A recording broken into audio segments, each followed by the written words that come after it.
लोग समसामयिक घटना सार को देखेंगे। करंट वार्षिकी जो 2023 वाली है, करंट ईयरली जो है आपका 2022 और 2023 की करंट अफेयर है। इसमें आज हम लोग जो विज्ञान प्रौद्योगिकी से रिलेटेड जितने भी पॉइंट्स हैं उसको देखेंगे। तो चलिए हम लोग शुरू करते हैं और जो पॉइंट आपके हैं वो कवर करते हैं आज के लिए। तो चलिए शुरू करते हैं। में हम लोग घटना सार का जो विज्ञान और प्रौद्योगिकी आया है उसको देखेंगे। इससे पहले मैंने सम्मेलन करा दिया है और जितने भी फेस्टिवल्स हुए हैं 2022 से लेकर के 23 के बीच में मैंने करा दिए हैं, तो आप जा कर के ज़रूर देख लीजिएगा प्लेलिस्ट से। और ये घटना सार से मैं करा रही हूँ, तो आप इस तरह से देख करके आप आगे अपने तैयारी को और भी बूस्टअप कर सकते हैं। और इसमें हम लोग प्रौद्योगिकी में देखेंगे कि स्वयं रोबोटिक जो है द्वारा विकसित भारत का पहला स्वदेशी चौपाया रोबोट बनाया गया। ठीक है, तो किसके द्वारा बनाया गया? तो स्वयं रोबोटिक्स के द्वारा बनाया गया। और क्या बनाया गया है? तो ये पहला स्वदेशी चौपाया रोबोट है। देख लीजिए ये किसके द्वारा बनाया गया है? तो ये आपका बनाया गया है आत्मनिर्भर भारत पहल के हिस्से के रूप में जो है वो हैदराबाद स्थित स्वयं रोबोटिक्स ने रक्षा के क्षेत्र में, यानी बनाने वाला कंपनी कौन सी है? तो स्वयं रोबोटिक्स नाम है। ठीक है, और हैदराबाद ये स्थित है। और रक्षा के क्षेत्र के लिए भारत का पहला स्वदेशी चौपाया यानी 4 पैरों वाला रोबोट और एक्सोस्केलेटन विकसित किया गया है। तो बनाया गया किसके द्वारा गया है? तो स्वयं रोबोटिक्स के द्वारा बनाया गया है। ठीक है, इसी में आपका अगला पॉइंट क्या बोल रहा है कि आपका भारत और वर्तमान में देश की रक्षा क्षमताओं को मजबूत करने में मदद करने के लिए इन रोबोटों को अमेरिका और स्विट्जरलैंड से आयात करता है। ठीक है, अभी तक क्या होता था कि ये रोबोट जो है अमेरिका और स्विट्जरलैंड से भारत जो है आयात करता था। अब क्योंकि इस पे ही अपना आत्मनिर्भर हो गया है भारत, तो अब भारत में ही ये विकसित कर लिया जाएगा। तो इसमें देखिए क्या बोल रहा है कि ये आपका इस पे पॉइंट कवर कर रहा है कि स्वदेशी रोबोट और पहनने योग्य एक्सोस्केलेटन को DRDO labs research and development establishment यानी जिसको R&D बोलेंगे, जो पुणे और डिफेंस, ये क्या है कंपनी कहाँ है? पुणे में है। ठीक है, और डिफेंस और bio engineering and electromedical laboratory कहाँ है? वो बेंगलुरु में है। ठीक है, तो पुणे और बेंगलुरु जो है वो क्या किया है कि स्वदेशी रोबोट और पहने योग्य एक्सोस्केलेटन को ये लोग ये सहयोग किए हैं। ठीक है, हेल्प किए हैं। उसके अलावा आप देखिए क्या बोल रहा है कि इसमें बता रहा है कि स्वयं रोबोटिक्स के संस्थापक और प्रबंध निदेशक जो है विजय आर सीलम ने बताया कि चौगुनी जो रोबोट 4 पैरों वाले रोबोट है जो असमान और उबड़ खाबड़ वाले क्षेत्रों में चल सकते हैं और दौड़ सकते हैं। ठीक है, यानी जहाँ की ज़मीनें जो समतल नहीं है, ऊपर नीचे है, तो वहाँ पे ये जो चौपाया जो रोबोट है वो भी चल सकता है।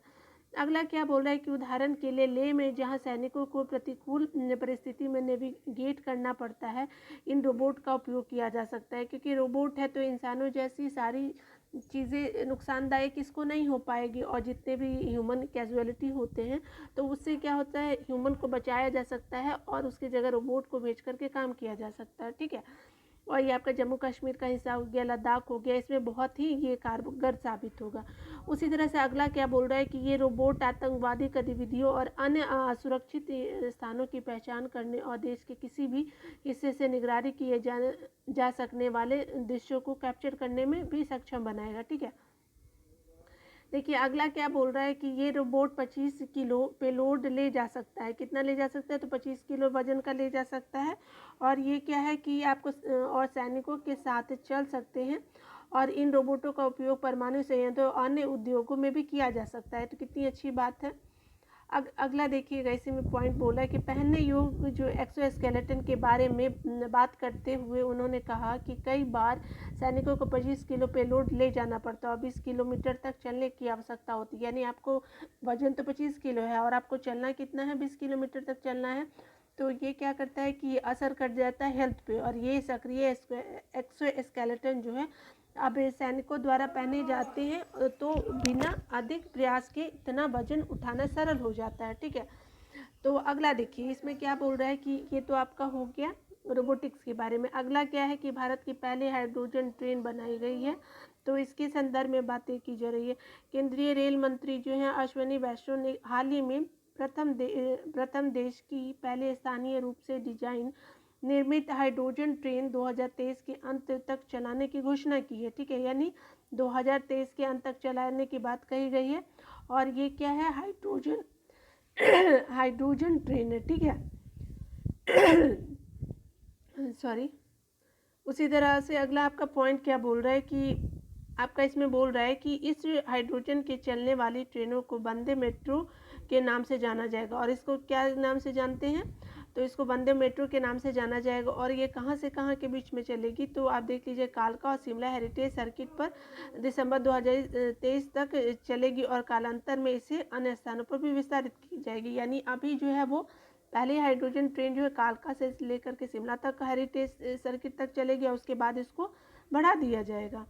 अगला देखिए क्या पॉइंट बोल रहा है कि हाइड्रोजन से संचालित इन ट्रेनों को पहले दार्जिलिंग हिमालयन रेलवे, उसके अलावा नीलगिरी माउंटेन रेलवे, कालका शिमला रेलवे, मेथेरॉन हिल रेलवे जो है, कांगड़ा घाटी हो गई, बिलमोरा बगई और मारवाड़ देवघर मंदरिया जैसे ऐतिहासिक नैरो गेज मार्गों पर चलाया जाएगा। यानी जो फेमस पॉइंट है उसी पे इन ट्रेनों का भी फिलहाल के लिए चलाया जाएगा, ठीक है।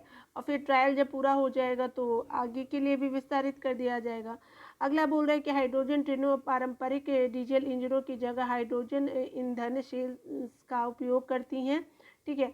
और ये क्या करती है कि हाइड्रोजन ईंधन सेल हाइड्रोजन और ऑक्सीजन को परिवर्तित करके बिजली उत्पन्न करता है। और ये क्या करता है कि इलेक्ट्रिसिटी जो है वो जनरेट करेगा। इस बिजली का उपयोग ट्रेनों की मोटरों को चलाने के लिए किया जाता है, यानी ट्रेन के मोटर को चलाने के लिए भी इसका यूज़ किया जाता है।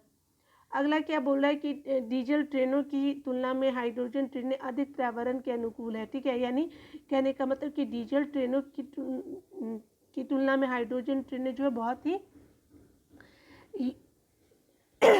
Environment friendly. और वे क्या है कि कार्बन डाइऑक्साइड, नाइट्रोजन ऑक्साइड या पार्टिकुलेट मैटर जैसे प्रदूषकों का उत्सर्जन नहीं करती है। यानी कहने का मतलब कि हाइड्रोजन ट्रेनें अच्छी हैं, ठीक है। और देखिए अगला पॉइंट हो गए, देखिए स्काई यूटीएम है, ठीक है। आप जो भी प्रोनाउंस करते हैं तो उसके अनुसार आप इसको देख लीजिएगा। तो भारत का पहला drone air traffic management system हुआ लॉन्च, ठीक है। तो इसमें क्या बोल रहा है कि पहला है drone air traffic management system है। तो इसके द्वारा क्या किया जाए, किसके द्वारा ये शुरुआत किया गया है, तो ये शुरुआत किया गया जो हमारे केंद्रीय मंत्री हैं नितिन गडकरी जी, उनके द्वारा ये शुरुआत किया गया। और ये शुरुआत किया गया है आपका पहले drone air traffic management system sky UTM का फरवरी 2023 में अनावरण किया गया है। और उसी तरह क्रम में आपका क्या बात किया जा रहा है कि यह अत्यधिक मानव रहित एयर ट्रैफिक मैनेजमेंट सिस्टम है। इसका विकास जो है स्काई एयर द्वारा किया गया है, ठीक है। और ये शुरुआत किसके द्वारा किया गया, तो स्काई एयर के द्वारा किया गया है। और यह भारत के विभिन्न हिस्सों में ड्रोन की डिलीवरी करने वाला स्टार्टअप है, ठीक है। तो ये क्या है कि स्टार्टअप जो है वो ड्रोन का डिलीवरी करेगा। और उसी तरह से अगला क्या आपका बोल रहा है कि इस अवसर पर मंत्री ने निर्माण, बुनियादी ढांचे और राजमार्ग क्षेत्रों में नई तकनीकों पर जोर देते हुए कहा कि यह भारतीय ड्रोन स्टार्टअप्स भारत के ड्रोन उद्योग को चलाने आगे ले जाएगा, ठीक है। यानी जो भारत की जो ड्रोन स्टार्टअप जो नीति है उसको और ये क्या करेगा, कंपनी बूस्टअप करेगा और आगे वो लेकर के जाएगा बिजनेस को, ठीक है। स्काई यूटीएम भारत का अपनी तरह का पहला और एकमात्र क्लाउड आधारित एयर ट्रैफिक मैनेजमेंट सिस्टम है जो मानव युक्त विमानन, हवाई क्षेत्र के साथ मानव रहित एयर ट्रैफिक को एकीकृत करेगा, ठीक है। और यह क्या है कि यह जो है यह सिस्टम जो है आपका क्या करेगा कि आपका सिस्टम प्रति घंटे 4000 उड़ाने और प्रतिदिन कितने, तो 96,000 उड़ाने संभालने में है, ठीक है। तो एक घंटे में कितने 4000 उड़ाने करेगा और प्रतिदिन यानी वन डे में कितना करेगा, तो 96,000 उड़ाने को संभालने में सक्षम होगा, ठीक है। तो अच्छी बात है ये। उसी तरह से अगला क्या बोला कि स्थायी यूटीएम को हवाई क्षेत्र के सभी ड्रोन, अन्य हवाई मूविंग ऑपरेटरों को स्थिति जन जागरूकता हो गया, स्वायत्त नेविगेशन जोखिम मूल्यांकन हो गया, ट्रैफिक मैनेजमेंट प्रदान करने के लिए बनाया गया है, ठीक है। और ये क्या है कि जितनी भी मतलब खुद से सेल्फ नेविगेशन जितने भी रिस्क होते हैं, और उसके अलावा ट्रैफिक मैनेजमेंट और जो जागरूकता फैलाने के लिए इसको यूज़ किया गया। उसी तरह से अगला देखिए, अगला एक शुरुआत किया गया है, पहली सौर कार बनी, उसका क्या नाम है, ईवा नाम है, और किसके द्वारा बनाया गया, तो भारत के द्वारा बनाया गया। ग्रेटर नोएडा के ऑटो एक्सपो 2023 में भारत का पहली सोलर से चलाई जाने वाली कार प्रदर्शित की गई है। ठीक है, तो ये कहाँ की गई है, तो ये आपका ग्रेटर नोएडा में प्रदर्शित की गई। और इसको बनाया कौन है, तो इस कार का नाम जो है ईवा दिया गया। बनाने वाली कंपनी कौन है, तो पुणे की स्टार्टअप कंपनी है वेव मोबिलिटी ने बनाया है। और ये कहाँ की है, तो पुणे की है। अगला देखिए, यह कार एक बार में चार्ज होने के बाद 210 किलोमीटर से 250 किलोमीटर तक चल सकती है। यानी कितना चार्ज होने के बाद चलेगी, तो आपका 210 किलोमीटर से लेके 250 किलोमीटर तक ये चल पाएगी। ठीक है, चार्ज होने के बाद। अगला इसमें क्या खासियत है देख लीजिए, यह एक मिनी इलेक्ट्रिक कार है। ये बिजली के जगह केवल धूप से चार्ज होगी। ठीक है, यानी इसमें बिजली की ज़रूरत नहीं होगी, आपकी सन से चार्ज हो जाएगी। इस कार को सोलर से चार्ज करने के लिए इसकी छत पर ही सोलर पैनल लगाया गया है। और ये क्या है कि सोलर से चार्ज करने के लिए इस पर जो है सोलर पैनल लगा दिया गया छत पे। और क्या है कि इसी में अगला पॉइंट बोला है कि इस कार में 6 kilowatt liquid cooled PMSM electric motor और 14 किलोवाट पर आवर बैटरी दिया गया है। यह एक बार चार्ज होने के बाद 210 से 250 किलोमीटर तक चल सकती है। ठीक है, यानी आपका ये इसके फीचर है। और कितने लिक्विड फ्यूल का यूज़ करेगा, तो ये देख लीजिए।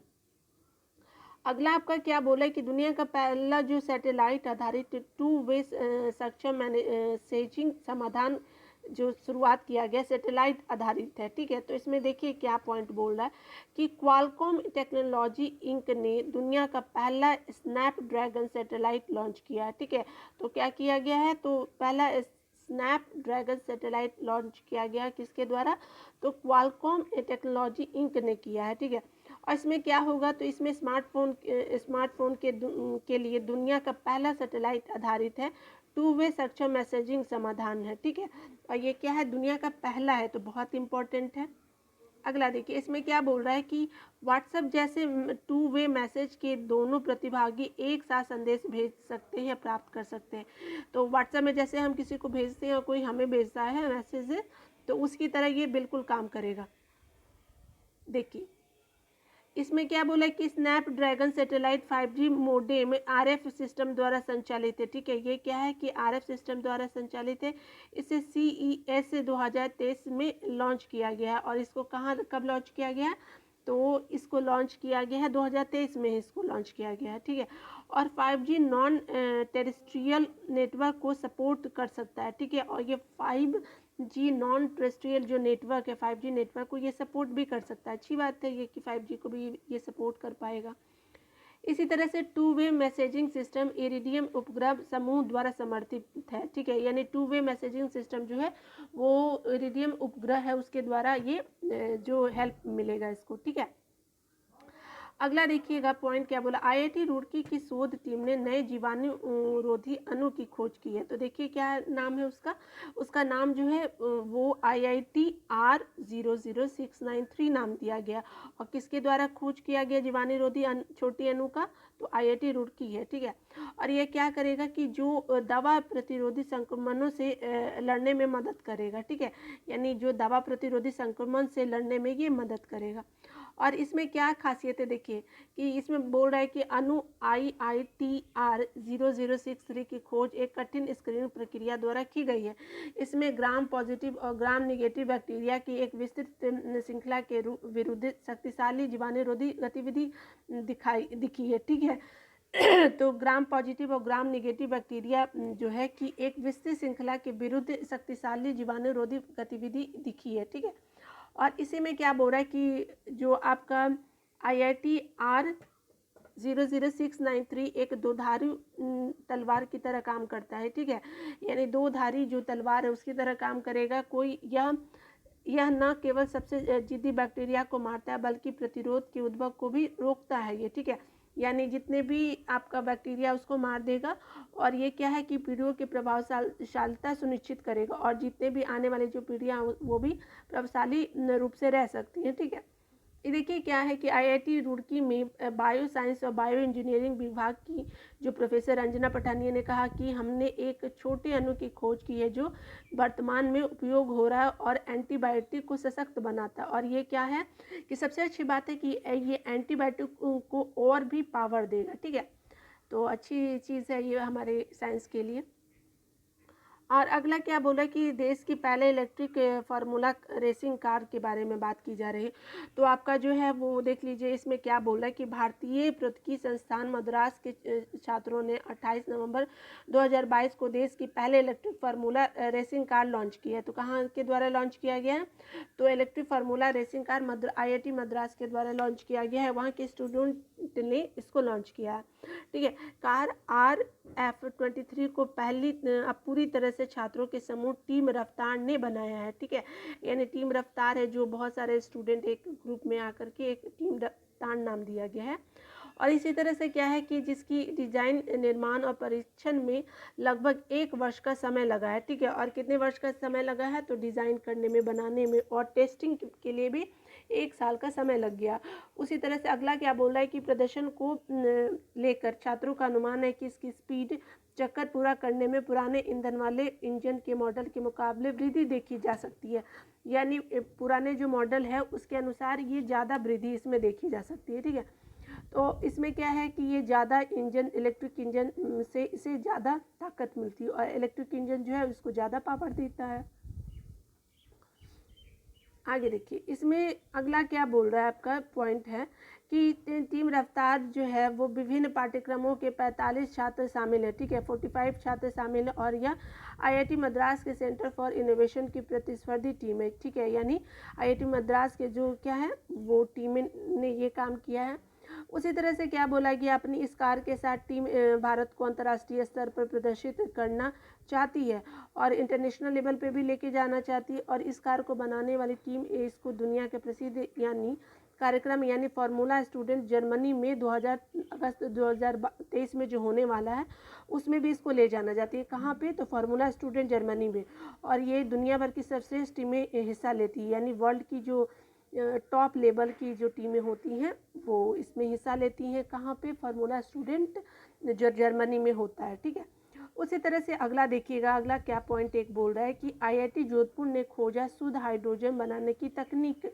ठीक है, तो देखिए IIT जोधपुर ने के वैज्ञानिकों ने कृत्रिम प्रकाश संश्लेषण प्रक्रिया से उच्च शुद्धता वाली हाइड्रोजन बनाने की तकनीक विकसित की है। ठीक है, तो ये क्या करेगा कि उच्च शुद्धता वाले हाइड्रोजन बनाने की तकनीक है। ठीक है, और यह तकनीक साधारण और कम लागत पर शुद्ध हाइड्रोजन प्राप्त करने में सहयोग करेगी। और ये क्या करेगा कि जो साधारण और कम लागत का जो हाइड्रोजन है वो प्राप्त किया जा सकता है इसे। ठीक है, उसी तरह से इसमें पॉइंट अगला बोल रहा है कि इसका उपयोग हाइड्रोजन वाहनों में इंजन के रूप में किया जा सकता है। इसमें इन वाहनों को पेट्रोल डीजल के वाहनों का बेहतर विकल्प पाने और प्रदूषण घटाने में मदद मिलेगी। ठीक है, यानी पेट्रोल का विकल्प जो हम खोज रहे हैं और जो हम चाह रहे हैं कि प्रदूषण कम हो, तो ये हाइड्रोजन वाहनों से हम देख सकते हैं इन सब चीज़ों को ला करके। ठीक है, और संस्थान के एसोसिएट प्रोफेसर जो राकेश शर्मा ने बताया कि इस तकनीक का पेटेंट करवाया गया है। इस प्रक्रिया में प्रकृति रूप से मिलने वाले सूर्य की किरणों रोशनी का ऊर्जा के रूप में प्रयोग किया जा सकता है। यानी जो सनलाइट है अब उसको किस में कन्वर्ट किया जाएगा? तो ऊर्जा के रूप में कन्वर्ट करके किया जा सकता है काम। उसी तरह से अगला देखिए क्या बोला, इसके द्वारा पानी से ऑक्सीजन और हाइड्रोजन को अलग किया जा सकता है। यह प्रक्रिया पेड़ पौधों की प्रकाश संश्लेषण प्रक्रिया जैसी है, यानी जो प्रकाश संश्लेषण पेड़ पौधे करते थे तो अब ये जो है वो कर पाएगा। वे भी पानी से हाइड्रोजन ऑक्सीजन अलग कर कार्बन से प्रतिक्रिया कराकर कार्बोहाइड्रेट बनाते हैं। ठीक है, तो ये जो जोधपुर में किया गया है ये बहुत अच्छा इनिशिएटिव है। तो ये विकसित किया गया है। इसी तरह से इसी में अगला देखिए कि इसलिए संस्थान द्वारा विकसित कृत्रिम संश्लेषण प्रकाश संश्लेषण कहा जा रहा है।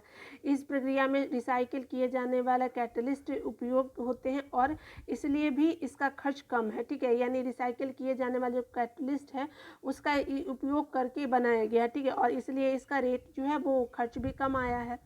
और क्या आगे पॉइंट आपका क्या बोल रहा है कि साथ ही सूर्य की रोशनी के अलावा किसी अन्य ऊर्जा के स्रोत की ज़रूरत न होने से भी लागत कम होती है, ठीक है। यानी कहने का मतलब सूर्य की रोशनी के अलावा किसी अन्य ऊर्जा के स्रोत की ज़रूरत न होने से भी इसकी लागत कम हो गई है। इसीलिए आगे बोल रहा है क्या कि सभी कैटलिस्ट की खोज के लिए वैज्ञानिकों ने 100 से ज़्यादा कॉम्बिनेशन का परीक्षण किया है, ठीक है।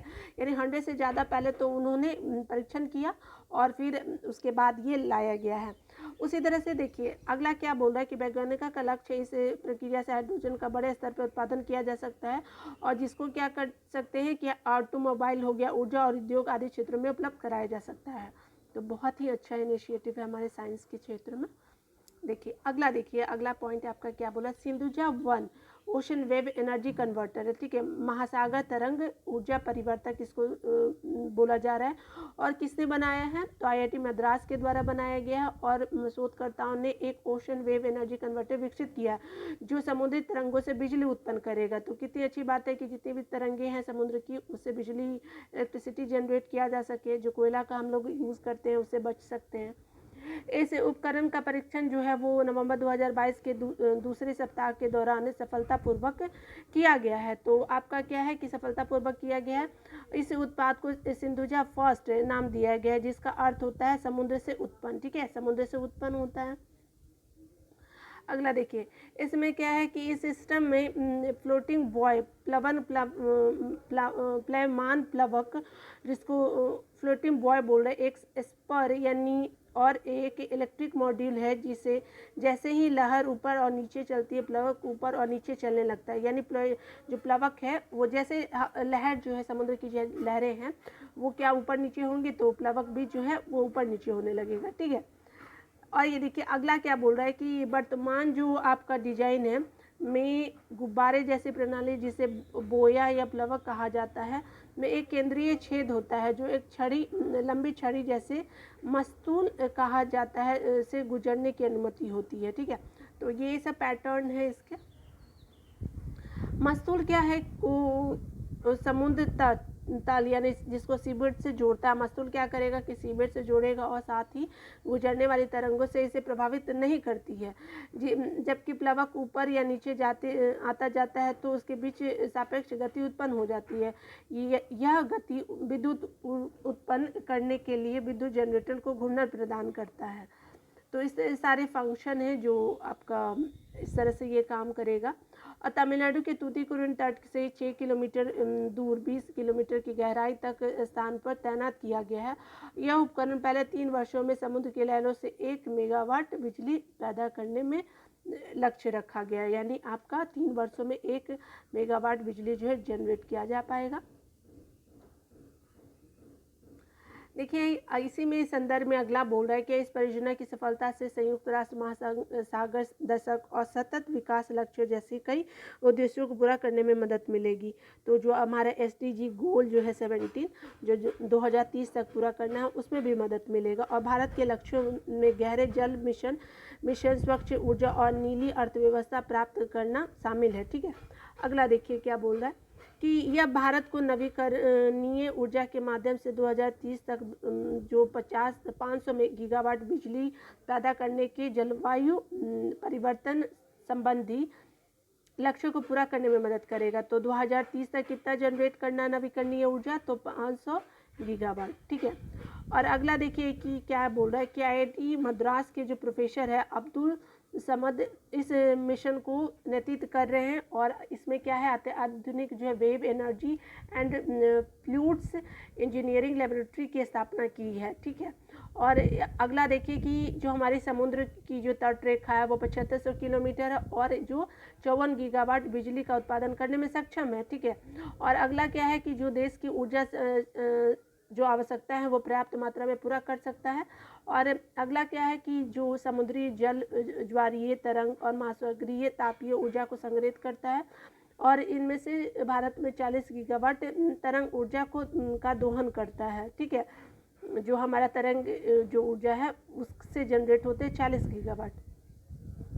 अगला पॉइंट देखिए कि भारत का 3D प्रिंटेड कॉर्निया स्थापित जो शोधकर्ता किया गया है, शोध किया गया है, आपको कहाँ से किया गया है, तो कृत्रिम कॉर्निया का विकास हैदराबाद के शोधकर्ताओं द्वारा किया गया है।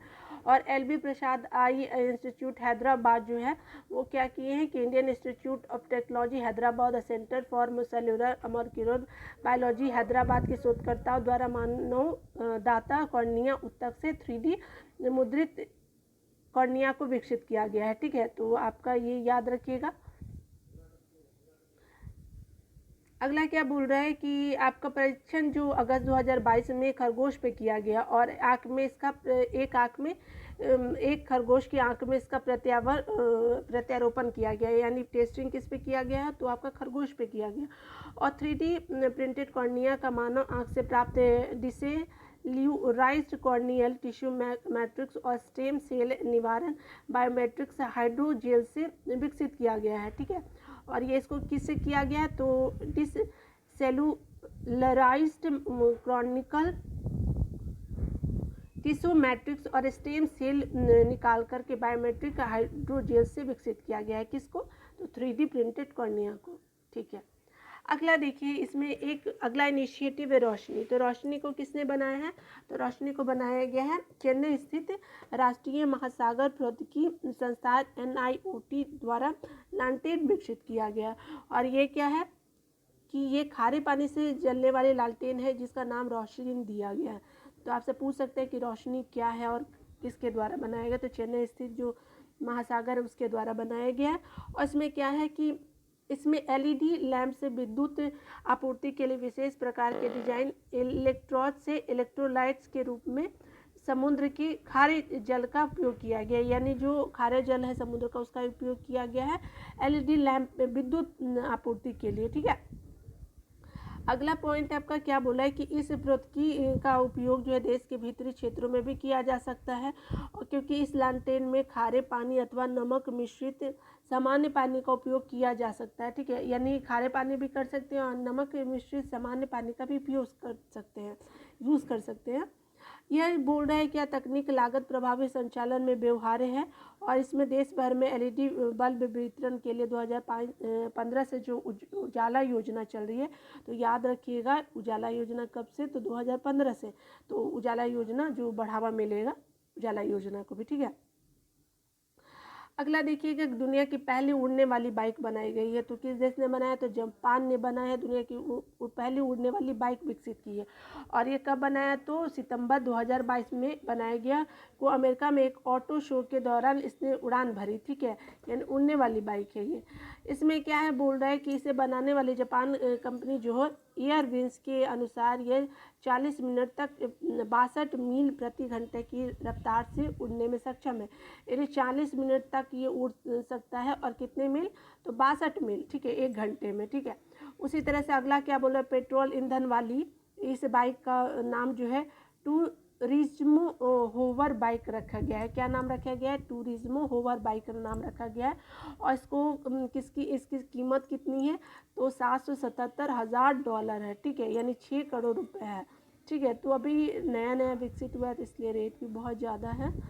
तो देखिए इसमें लेकिन एक इनिशिएटिव तो ली गई, ये बहुत अच्छी बात है। इस बाइक को तैयार करने में अल्टीट्यूड टेक्नोलॉजी का उपयोग किया गया। इस तकनीक में प्रोपेलर्स का उपयोग किया जाता है और ताकि बाइक हवा में संतुलन बनाए रखे। बाइक में इसके लिए चारों तरफ प्रोपेलर्स से लगाए जाते हैं जो इसे उड़ने में मदद करते हैं। तो जो आपका चारों तरफ प्रोपेलर्स का यूज़ करके हवा में उड़ने के लिए यूज़फुल बनाता है। देखिए अगला क्या बोल रहा है कि आपका जो एक कोरोना वेरिएंट ओमिक्रॉन BA.1 का प्रभावी वैक्सीन को मंजूरी मिली है, ठीक है। तो देखिए इसमें क्या है कि 15 अगस्त 2022 को ब्रिटेन ने कोरोना वेरिएंट ओमिक्रॉन BA.1 या आई है ये का प्रभाव पूर्ण वैक्सीन वीवालेंट को मंजूरी प्रदान की है, ठीक है। तो जो वेरिएंट ओमिक्रॉन है, तो प्रभावी वैक्सीन खोज लिया गया है। तो इसको क्या है, ब्रिटेन ने किया है। और वेरिएंट ओमिक्रॉन BA.1 पर प्रभावपूर्ण वैक्सीन वीवावेलेंट को मंजूरी दी है। यानी इसके ओमिक्रॉन का जो वेरिएंट है, कोरोना का जो वेरिएंट है, अब वीवावेलेंट उसके लिए लिया जा सकता है। पहला देश बना है ब्रिटेन। और फार्मा जो कंपनी मॉडर्ना है USA की, उसके द्वारा इसको वीवावेलेंट को आपको विकसित किया गया। और इसी में क्या बोला कि इसे ब्रिटेन की medicine and health care production regulatory agency ने मंजूरी दी है। यानी वहाँ की जो कंपनी है जो मेडिसिन से रिलेटेड अप्रूवल देती है, तो उसके द्वारा ब्रिटेन में ये मंजूरी दे दी गई है। और वीवावेलेंट वैक्सीन जो बनाया गया मॉडर्ना ने बनाया है, और इसको किसी एज से ऊपर दिया, जैसे 18 साल से ऊपर के लोगों को बूस्टर डोज के रूप में देने को मंजूरी मिली। और क्या है, वैक्सीन की खुराक 50 माइक्रोग्राम की है। ठीक है, तो 50 माइक्रोग्राम की वैक्सीन है। अगला देखिएगा, एक पॉइंट है इसमें कि आपका फ्यूल फ्लिप एनर्जी ने विकसित किया भारत का पहला एयर गैस मिक्सर। ठीक है, तो एयर गैस मिक्सर विकसित किया गया है। और fuel flip energy air gas mixer का निर्माण करने वाली पहली कंपनी है।